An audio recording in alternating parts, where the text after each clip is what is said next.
பாராளுமன்றத்துக்கு பாதுகாப்பு தலைவரா அனுராக் அகர்வாலை நியமனம் பண்ணியிருக்காங்க. பாராளுமன்றத்துக்கு பாதுகாப்பு துறையின் புதிய தலைவராக நியமிக்கப்பட்டுள்ள அனுராக் அகர்வால் ஒரு ஐபிஎஸ் அதிகாரிங்க.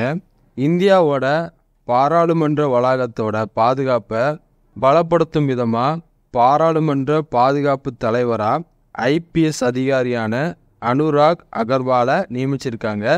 சமீபத்தில் ஏற்பட்ட ஒரு பாதுகாப்பு அத்துமீறல்களை தொடர்ந்து நாட்டோட மிக முக்கியமான உள்கட்டமைப்புக்கு கடுமையான பாதுகாப்பு நடவடிக்கைகளை கொண்டு வரும் நோக்கத்துக்காக இந்த முடிவை எடுத்திருக்காங்க. ஐபிஎஸ் அதிகாரியான அனுராக் அகர்வாலின் பின்னணி இப்போ பார்ப்போம்.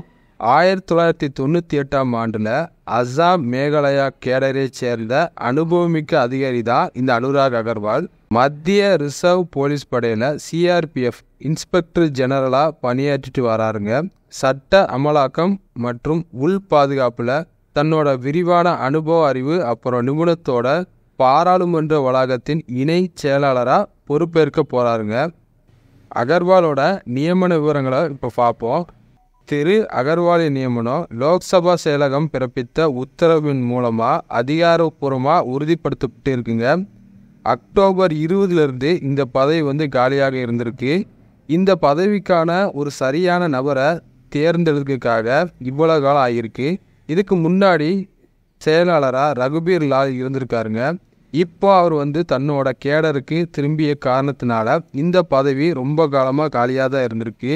பாராளுமன்றத்தோட விரிவான பாதுகாப்பு கட்டமைப்பை மேற்பார்வையிடுறதுக்காகவும் இந்த ஜாயிண்ட் செக்ரட்டரி என்ற சொல்லக்கூடிய இந்த பாதுகாப்பு பணியில் பாரம்பரியமாக ஒரு ஐபிஎஸ் அதிகாரியை தான் பணியில் நியமிப்பாங்க.